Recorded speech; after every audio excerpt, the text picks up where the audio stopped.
Welcome to the Attention Deficit Disorder Expert Podcast Series by Attitude Magazine.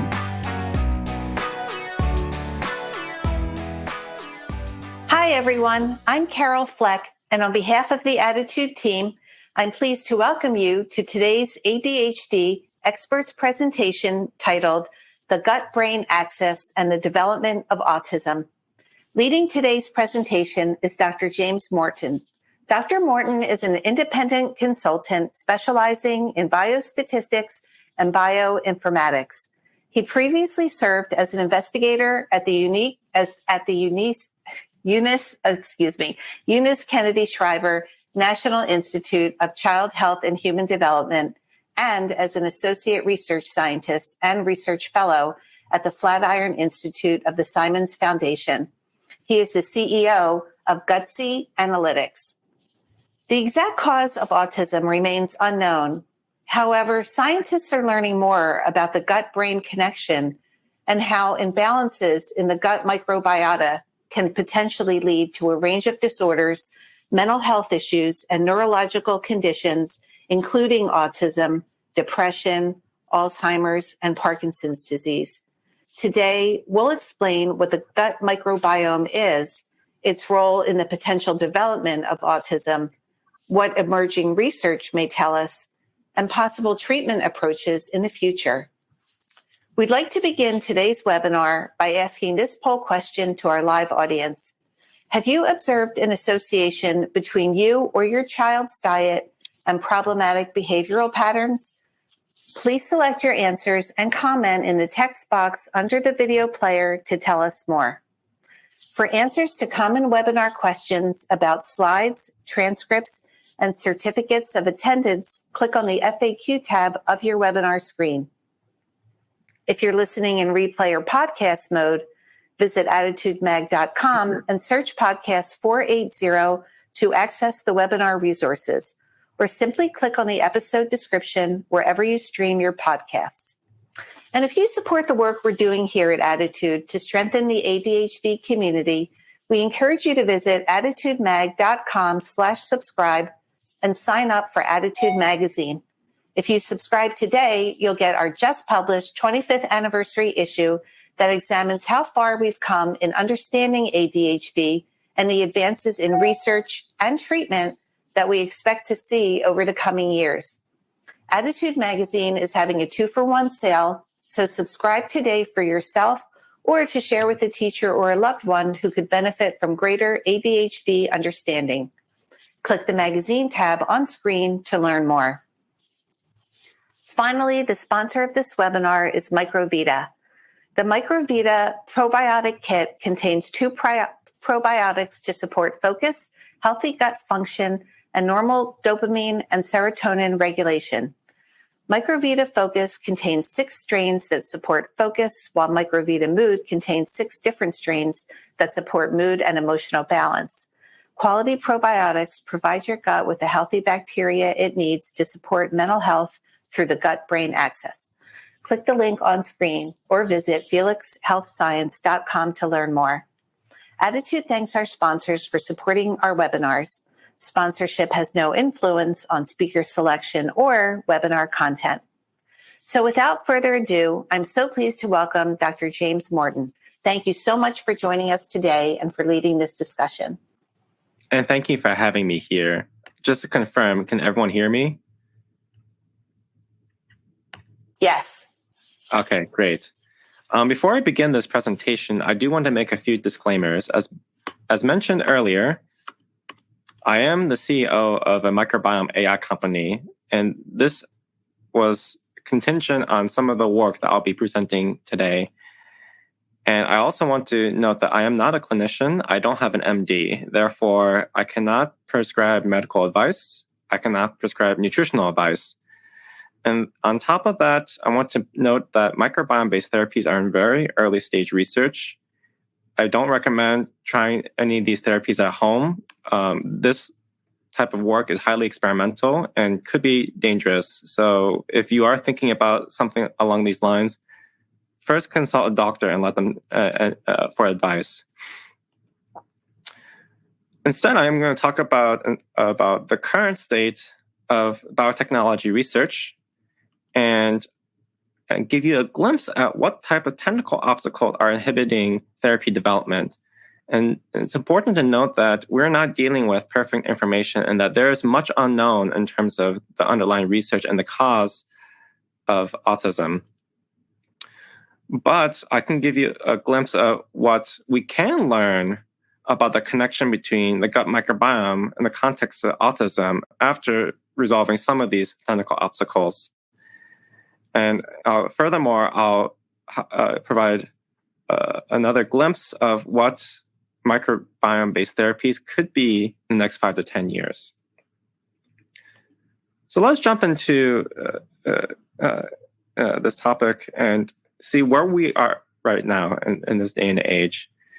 Right now, the human genome costs about $600 to sequence, which is several orders of magnitude cheaper than where it was 20 years ago, where it cost $100,000 per human genome.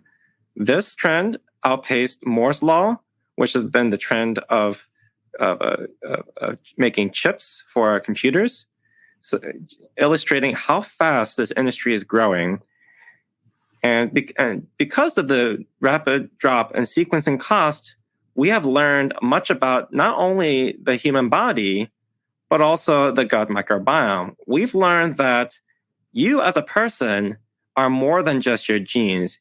You are also comprised of trillions of organisms, and these organisms match your human cells one-to-one, and their genetic content is 1,000 to 1. For every single human gene, there are in the order of 1,000 microbial genes.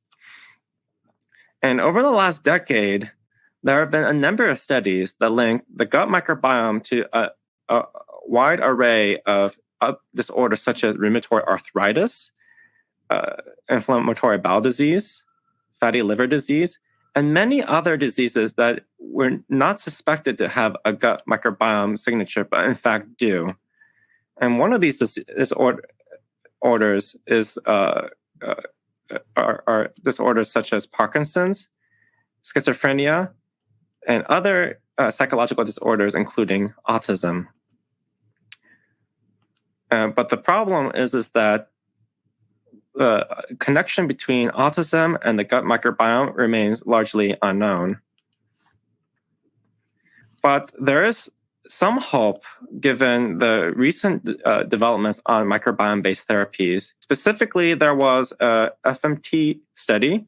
FMT stands for fecal matter transplant. The idea here is that you take fecal matter from a donor and you transplant it into an individual. You wipe out the participant's gut microbiota with antibiotics, and you repopulate their gut microbiome using the donor's microbiome. And in this experiment, they conducted a clinical trial involving 18 participants, and they noticed that there was an improvement across multiple metrics regarding behavior, regarding GI symptoms, regarding motor skills, where we see that most of these participants had severe autism, and that that up to 2 years after the treatment, we see a decrease in autism symptoms that is on borderline minimal. But that being said, this study is one of a kind, that in the field, there is much disagreement about how the gut microbiome is linked to autism.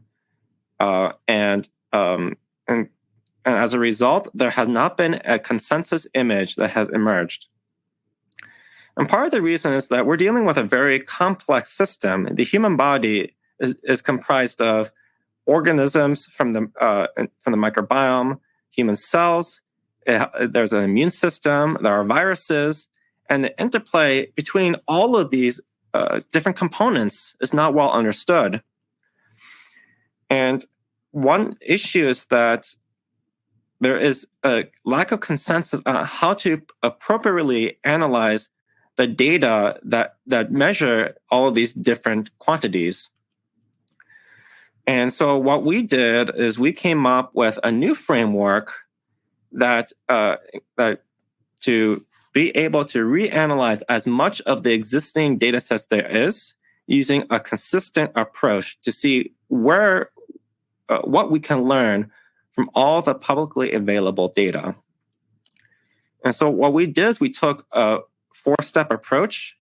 First is we took all the published autism data sets that have microbiome, all the microbiome data sets that in the context of autism, and we ran our algorithm to identify differences between autistic individuals and their neurotypical counterparts. We then correlate the microbiome against so-called cytokines, which are immune markers, to see how the gut microbiome is linked to host immunity and inflammation. We also link the gut microbiome to metabolites and then further cross-link the metabolites to human brain pathways to see how the microbiome could be indirectly linked to brain activity. And then finally, we see how the microbiome is linked to diet. And then with all these pieces together, we then try to answer the question, given what we can learn from the publicly available data, how do our findings match the results from the FMT study that I just showed earlier? Altogether, we analyzed 25 data sets collected across 18 studies that encapsulates 600 ASD children, measuring 6 different omics levels. When I mean by omics, I'm referring to data sets like the microbiome, representing the collection of microbes, the virome, representing the collection of viruses, diet, immunity, the host brain transcriptome, which measures the gene expression in the human brain, for instance. Now, analyzing all these data sets jointly does pose multiple challenges. The first one being is that these data sets are comprised of counts that they ultimately have incomplete information, that we don't necessarily observe all the microbes in the stool sample or all the viruses in the stool sample, or we don't observe all the cytokines. Furthermore, absolute concentrations are not available, which does pose problems in our analytical capabilities. But I do want to point out that when clinicians conduct these clinical trials, there is substantial effort into conducting these studies, recruiting participants, and handling all the logistical challenges of collecting data. And so it is safe to say that these clinicians foresaw many of the problems regarding so-called biological confounding. They measured age information, they measured sex information, both of which are known to confound diagnosis and microbiome measurements, but the statistical capabilities to incorporate this information is largely lacking. And that was our major innovation, that we developed a novel algorithm that can address all of the problems highlighted here. I'm not going to go into all the details into what happens behind the scenes with these algorithms, but I will give you a glimpse of what kind of problems we're dealing with. When we are identifying which microbes are different between these two populations, we run what's called a differential abundance analysis. The idea being is that donors will give us their poop, their stool, and then we will extract some of the bugs from the stool, and then we'll perform sequencing on it. The problem here is that when we are doing the sequencing, we don't observe all of the microbes in the stool. We only take a small scoop of it. And because trying to measure all the microbes is prohibitively cost intensive.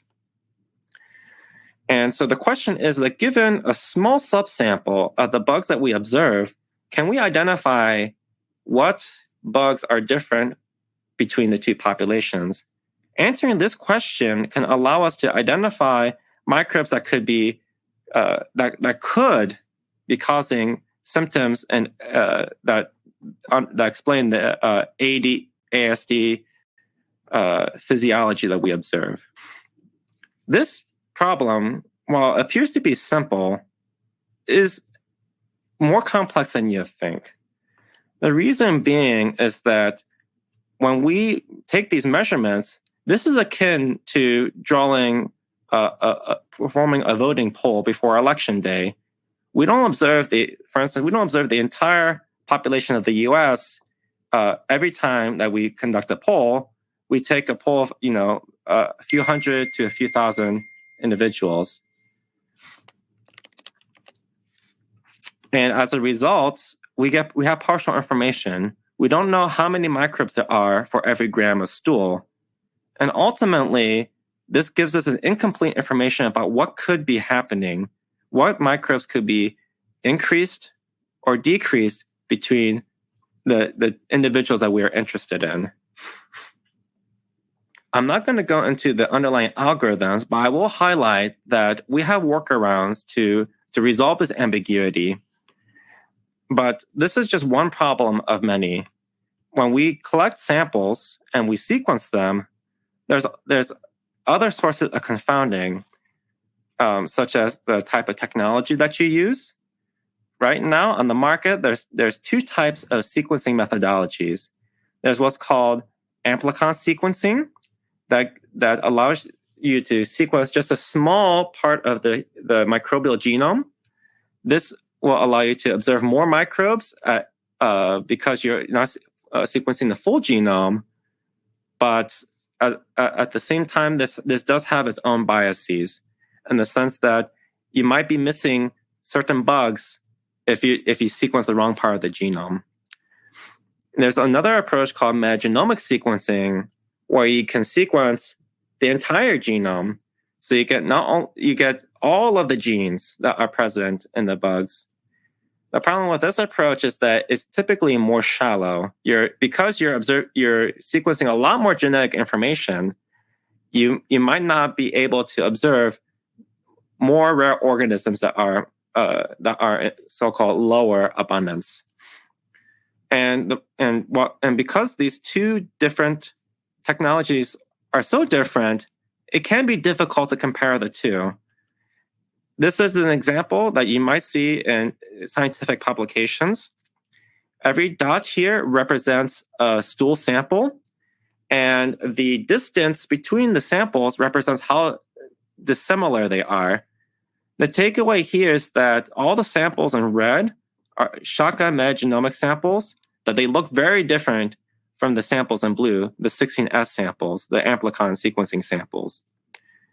And because of this difference, these samples are not comparable, even if they're collected from the same stool samples. To make things more complicated, sequencing experiments also have batch effects, where if different labs sequence the same samples, you may have differing results. As highlighted here, we have two samples highlighted, sample 4, sample 6 on the left, highlighted in orange and blue. You can see that same thing. You see that they are separating, that there is a strong difference between them. But then you also see strong differences with regards to the different labs that are processing these samples. And as a result, it's difficult to identify consistencies between the labs, because if your results depend on which lab sequenced your results, it's difficult to replicate the findings. I'm going to jump ahead to the final section on technical obstacles regarding differential abundance analysis. What I've discussed up to this point have been primarily focused on technical obstacles But there's also a biological confounder. For instance, autism males are diagnosed at a 3 times higher rate compared to autism females. Furthermore, the gut microbiome is changing rapidly during early childhood development. We see that as children progress to solid foods all the way up to adolescence, their gut microbiota is also rapidly changing, largely reflecting the changes in the dietary habits. And so accounting for differences in age, differences in gender are key. And unfortunately, most of the statistical methodologies are not tuned to account for these factors. And as a result, when the current statistical methods analyze these data sets, they compute group averages. They take the average autistic individual, the average neurotypical individual, and they'll try to compare how their biomarkers, their gut microbiota, how they differ. And the problem with this approach is that we know that autism is a wide spectrum. It's a very heterogeneous condition, and every child's different.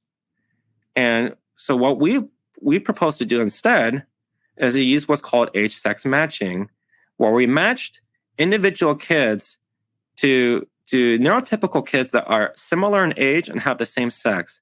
And by doing this approach, we can have more granular comparisons. Altogether, with these components, we designed what's called a Bayesian differential ranking algorithm. This allowed us to remove the biological confounding so that kids with similar age and sex are compared to. We also removed and ignored experimental biases that I showed earlier regard to the so-called compositional bias, or the lack of absolute abundances. We, as in addition to sequencing protocol bias and the batch effects that I discussed earlier. And ultimately, our algorithm provided uncertainty estimates, so we can not only tell you what microbes are different between the autistic individuals and the neurotypical controls, but we can tell you how uncertain we are. With all this technical machinery aside, this algorithm allowed us to generate very granular results in terms of what microbes are different between the autistic individuals and the neurotypical controls. So on the left, we have a plot that measures the so-called log-fold change between ASD individuals and their neurotypical controls. On the top, you have these bar plots that represent the width, the uncertainty of the log-fold changes. And then the y-axis represents the actual value of the log-fold changes per microbe. The x-axis represents all of the microbes. We have 2,000 microbes sorted on the x-axis. And you can visualize the raw data and see the differences yourself in this heat map, where we took ASD individuals, their age-sex matched neurotypical control, and when we subtracted their entire microbiome profile. And then we can see highlighted in red the microbes that are more present in autistic individuals compared to microbes on the left, highlighted in blue, that are more present in the neurotypical individuals. Furthermore, we can build classifiers that distinguish autistic individuals from neurotypical controls with very high accuracy. We can see that out of the 9 studies that performed age-sex matching, 6 of them had clinically relevant classification accuracy with a so-called AUC greater than 0.87. This shows that we can accurately distinguish between autistic individuals and neurotypical controls just using the measured gut microbiota.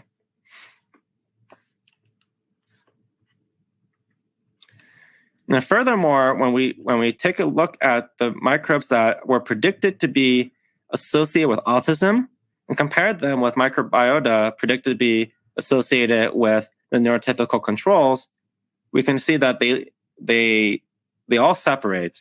That there's a strong difference between the neurotypical controls and the autistic individuals, as highlighted in this plot. We visualize what's called a log ratio, where we take the bugs on highlighted in red on the plot on the left, and then we compute the average of those bugs, and we take the ratio of the bugs in the control, and then we compute those differences between ASD individuals and the neurotypical controls. And we can see that there is a strong difference between the autistic children and the controls across all the studies. And then we not only see differences in the gut microbiota, but we also see differences with regards to the immune response, the cytokines. And an example is shown here, where we have on the left, on the y-axis are the log-fold changes for each microbe. And then on the x-axis, we have the log-fold changes due to cytokine concentration. This cytokine here is called IL-6. This is linked to pro-inflammatory cytokine. This causes inflammation. Every dot here represents a microbe. If you focus, and then we can also look at how the microbes respond to another cytokine called TGF-beta, which is also linked to inflammation. Highlighted in blue is Prevotella capri. These bugs are known to be sensitive to what's called Western diet. So they are differentiated with regards to the carbohydrates consumed and as well as refined sugars. And looking at the plot here, we can see that while these bugs are slightly preferential towards neurotypical controls, that they are highly associated with, negatively associated with inflammation, meaning that they can lower inflammation. These bugs are potentially healthy bugs to look for. We also see in orange, these are called bacteroides. These bugs are more positively associated with inflammation, and they are more prevalent in autistic individuals. And then finally, we have Bifidobacterium. These bugs are important for breaking down breast milk. And one of the hypotheses with autism is that that autistic individuals could have a delayed development regarding their gut microbiota, which is why you see Bifidobacteria more often. In this particular case, we see that it's dead in the middle. So it's hard to say what the role is, but we do see that they are also negatively associated with inflammation, which is also a promising sign that these bugs could also be promising probiotics to look for.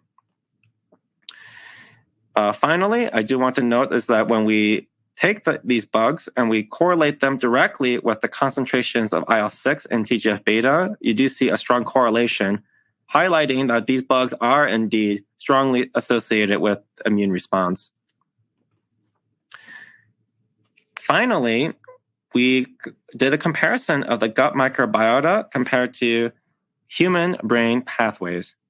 What we did here is that we mapped what I mean by a pathway is that these are the mechanisms that break down products that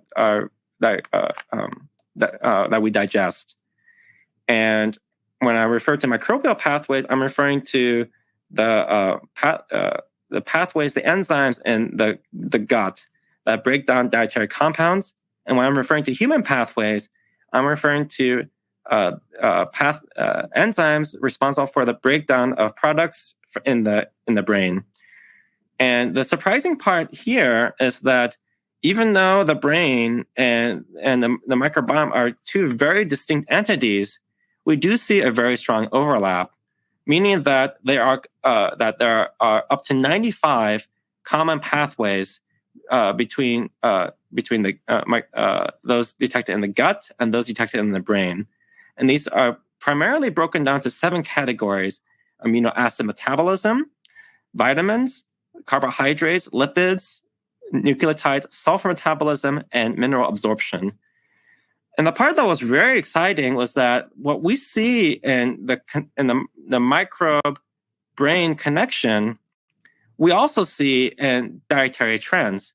Here we did a co-occurrence analysis mapping microbes that are commonly present in the presence of certain dietary compounds. And so we do see that there is a strong connection between the gut microbiome and dietary intake, and that the trends that we saw earlier are also reflected in the dietary deficiencies of these ASD children.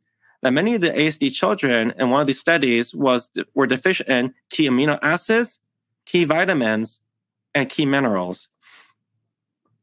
And then finally, we cross-referenced our analysis to the FMT that I alluded to at the beginning of this talk. We saw that there was an improvement in behavioral symptoms, as well as an improvement in GI symptoms and motor skills.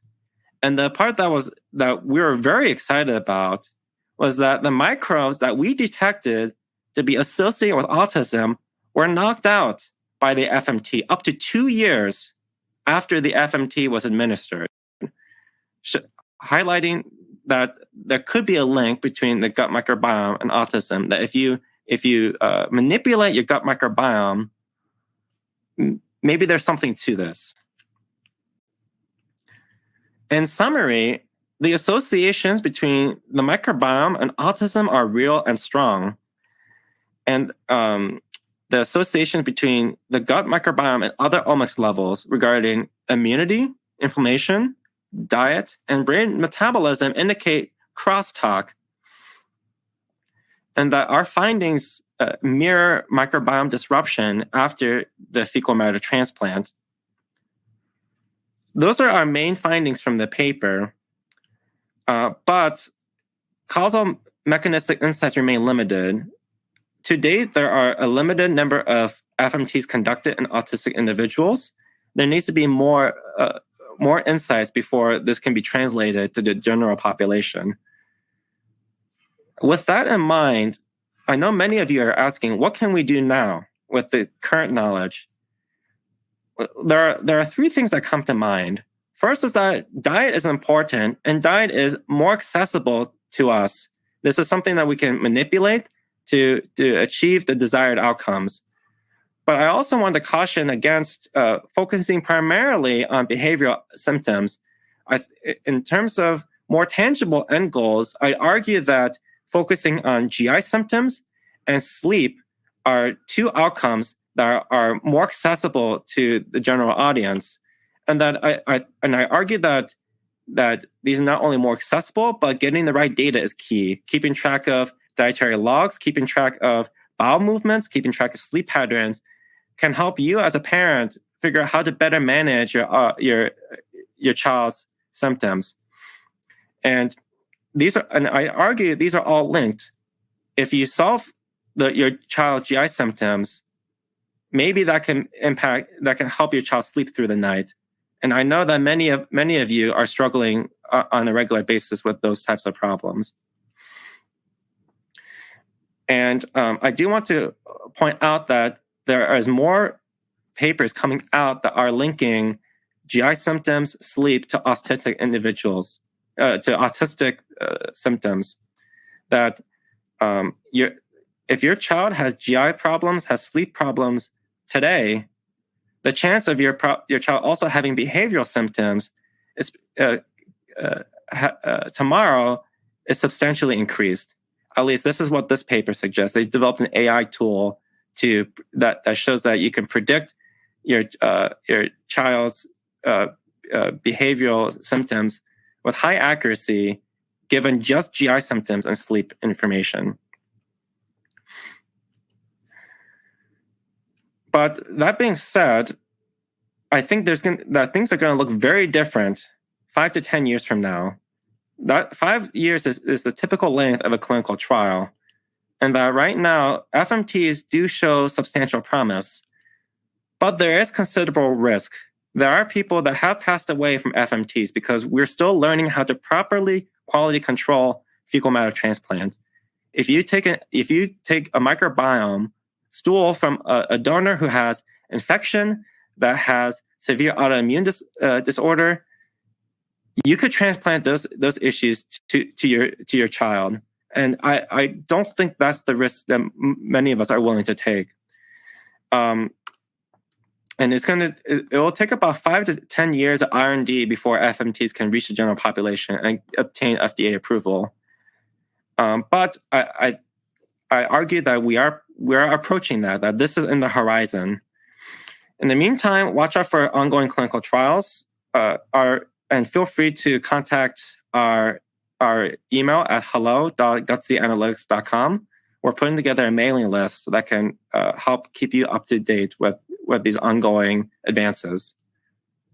And then finally, I want to thank you for listening, and I want to thank my team that put all of these analyses together. This was a result of a large international consortium spread across multiple countries and multiple institutions, and it was a pleasure with working with them. And I want to thank you for listening, and I'm open for any questions. Hey, Dr. Morton. Sorry. Yeah, Carol's going to keep trying to join us. But for now, I will start going ahead and asking some of the questions that we've received from the live audience. Today we talked a lot about autism and the connection to the development of autism. But is there a gut-brain connection to ADHD? Have you seen that in the field of research? Yeah, unfortunately, I haven't seen the data for it. I see this as an outstanding question in the field. Mm-hmm. As the parent of a child with autism, is there something I could have done differently to prevent this? Unfortunately, we can't answer those types of questions yet. It's really hard to say. And I think maybe the only thing I would recommend is to don't beat yourself up on that. Yeah, that's a common question we get, as you can imagine. Yeah. Another question, is the gut-brain axis something that can happen in utero or disorders developed after birth? Well, there's definitely evidence of happening in utero. There's the recent publication linking aspartame to increase in autism risk.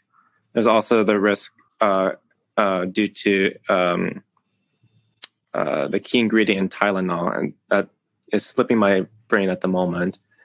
Acetaminophen. Yeah, acetaminophen. These effect sizes aren't exactly large, but it's they do increase risk.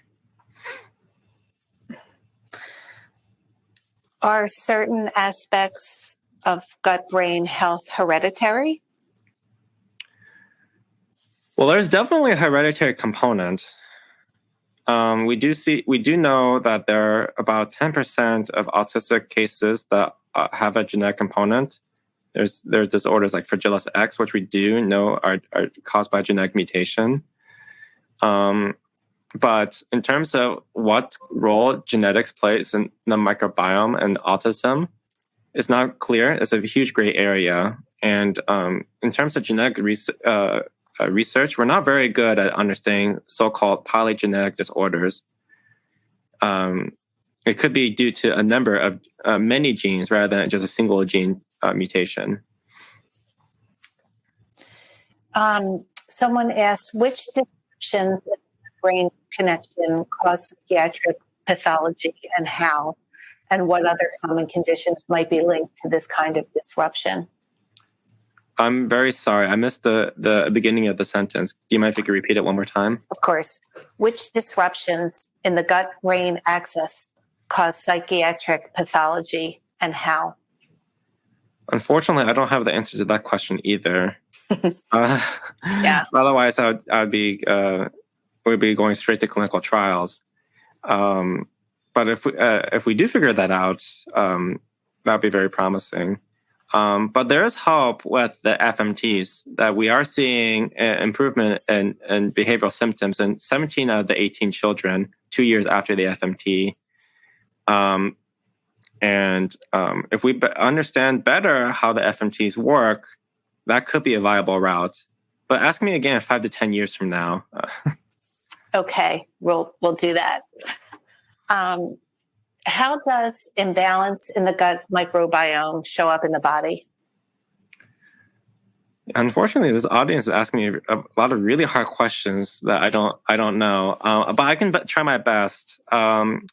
So we can only provide glimpses of what could be happening. So for instance, what we do see a disruption in amino acid metabolism and diet and brain metabolism, as well as the gut microbiome. And this could be important because we know that amino acids are key in both maintaining the immune system as well as the construction of neurotransmitters that enable communication between the neurons. So amino acids are important. How exactly to modulate that? How exactly to make sure that you have the proper balance? I don't have the answer to that. Okay. Can changes in diet help adults with autism and children, or only children? Unfortunately, the literature is quite scarce, and there's conflicting views on it. And so far, I haven't seen a strong effect size with regard to dietary interventions. And I think part of the reason is because encouraging kids to have a dietary intervention is difficult, given that they're typically picky eaters and they're highly selective. So I don't have a great answer for that either. Is there a connection between the gut microbiome and autoimmune diseases? And I think that's an interesting question because you talked about higher inflammation in children with autism.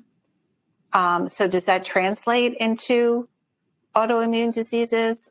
Or what does that imply or potentially predict for the future in these children? Well, honestly, that's the one thing we can say with stronger certainty, that there's definitely a link between gut microbiota and immune system.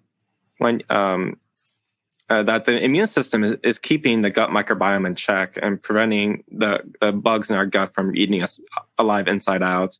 It's also it keeps us in check to make sure that the gut microbes are breaking down the dietary compounds as needed. So yes, there's absolutely a connection between gut microbiome and autoimmune disorders, but how exactly the two tie into each other, that's not fully characterized given how complex both the immune system and the gut microbiome are. Someone asked, how does maternal diet during pregnancy influence neurological development or predisposition to autism or ADHD for that matter? I would say it's very important. Unfortunately, carrying out clinical trials on pregnant women is also very challenging. So we don't have great answers, but from what we do see with actinomycin, with aspartame, there's definitely and with obesity, right? So if you have type 2 diabetes during pregnancy, if you're obese, your risk of having autistic individuals also goes up. So yes, it is very important. But unfortunately, I don't have recommendations. Okay. A couple parents write, what can we do to support gut health in our children with autism? I'm looking for the same answer to the same question. We're in the same boat there. Yeah. Okay. My daughter has autism. I'm certain that gut and metabolic issues play a part in her behaviors. What kind of specialist should I see? I think the key word there is a GI specialist. they can give recommendations on how to better regulate your children's GI symptoms, bowel movements, and they could probably give better dietary recommendations than I can. This question is from a therapist who says, how can we as therapists educate parents on the link between the gut and the brain in a manner they can understand? What recommendations can we offer parents to support their children? Yeah, this one's a tough one too, because we're figuring out how to educate ourselves. Unfortunately, I don't have great feedback for that either. But maybe the only thing I would point out is these two diagrams here. Maybe even the previous slide is that I think behavior is a very tricky subject. We don't have a great way to quantify it, right? It's very subjective. But I think as parents, there are things that we can tackle. We can better tackle GI symptoms, try to get constipation and diarrhea and other abdominal pain under control. We can try to make our kids sleep better, and then we can try to change their diet. But because there are just so much unknown, I can't give concrete recommendations on what to do. But I think maybe it is fruitful to consider outcomes that are more tangible to parents. If your child can sleep better through the night, your kid is probably going to have better brain development. Does exposure to poverty, crime, trauma, and other difficult situations affect the gut-brain connection? I'm also not an expert in that, but from what I've seen, yes. If you have additional stresses in your life, that is going to cause issues. If you can't afford the if you can't control your diets, then that's probably going to lead to other issues as well. But I think in terms of disparities, that is a very open-ended topic in terms of precisely how that impacts gut health. We have a question about transgender children. Does gendered behavior impact the gut biome? Is it genetic or a combination of these factors?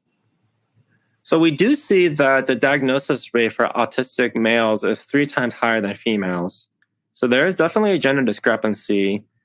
There has been putative suggestions that that transgender might have an impact as well.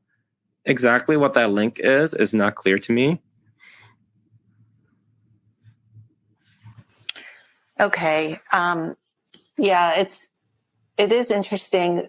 Someone asked the fact that the pattern of males with autism being diagnosed 3 times as higher, does that make it more of a social issue? As in, like, because we preferentially diagnose males compared to females? I actually really like that question. We're really bad about bias, especially in the medical community.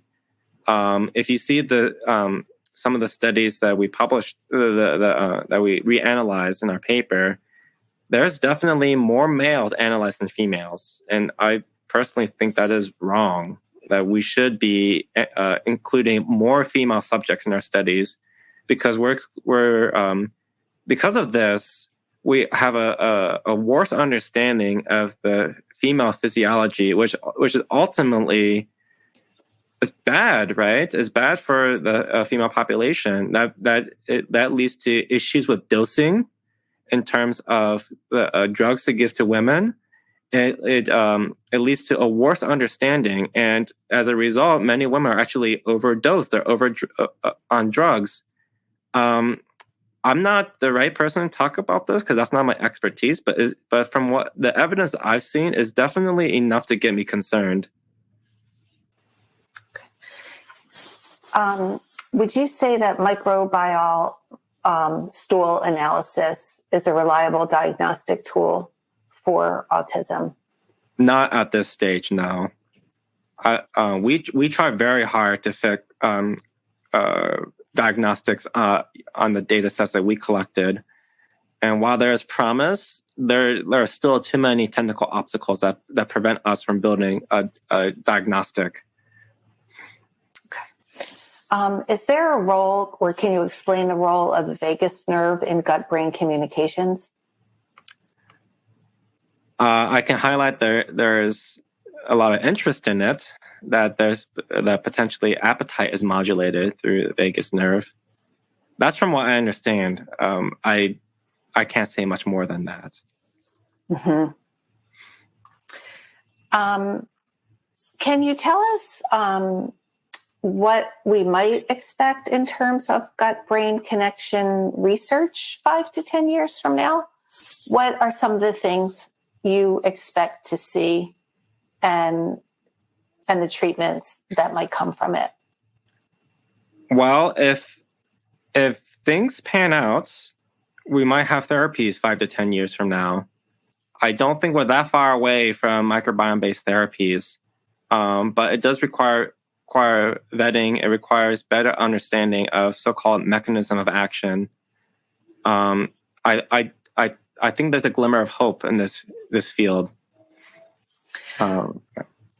So, are you talking about medication or something else? Either or. So I think 5 to 10 years, my prediction 5 to 10 years from now, that FMTs are going to become as routine as blood transfusions. Wow. And that this will be treated, or even bone marrow transplants. I think this will become more commonly used as they become more safe. And I think a subpopulation of autistic individuals could be eligible for that. Mm-hmm.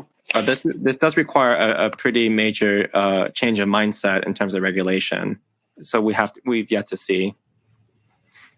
And controls as well, because you said it could be very dangerous, very risky. Absolutely. And so I think FMTs is promising.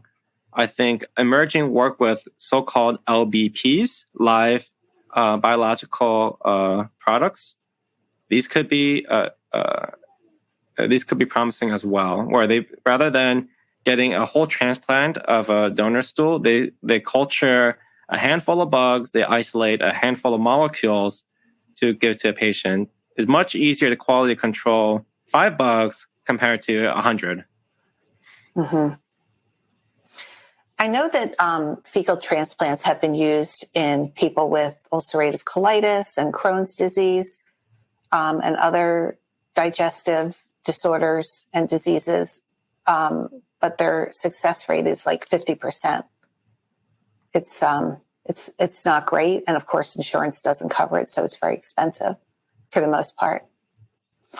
Someone asked, what do pediatricians and psychologists say when they review the data you produce?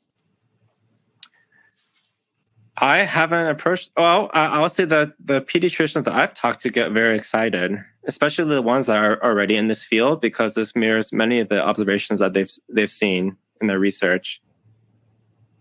Mm-hmm. And someone asked, how early in an individual's life can gut microbiota be tested? Testing, I mean, that can be done whenever, as soon as an infant starts having poop, or even during pregnancy. There's nothing stopping you from testing. Though I do want to note that most of the microbiome kits out there are not FDA approved. They're not quality controlled. So your mileage may vary. So it's not something you would recommend at this time? I mean, let's just say that we struggle analyzing these results. I think I'm not sure how equipped the general population would be to interpret those data sets. Okay. Well, unfortunately, that has to be our last question because we're just about out of time. So, Dr. Morton, thank you so much for joining us today and contributing your voice to our ADHD community. We appreciate that very much. Thank you for having me here. Of course. And thank you to today's listeners. We hope to see you again for our next free webinar. Make sure you don't miss future Attitude webinars, articles, or research updates by signing up to receive our free email newsletters at attitudemag.com/newsletters. If you're listening in replay or podcast mode, visit attitudemag.com and search podcast 480 to access the webinar resources, or simply click on the episode description wherever you stream your podcasts. And if you support the work we're doing here at Attitude to strengthen the ADHD community, we encourage you to visit attitudemag.com/subscribe and sign up for Attitude Magazine. Attitude Magazine is having a 2-for-1 sale, so subscribe today for yourself or to share with a teacher or a loved one who could benefit from greater ADHD understanding. Thank you, everyone. Have a great day. For more Attitude podcasts and information on living well with attention deficit, visit attitudemag.com. That's ADDITUDEMAG.com.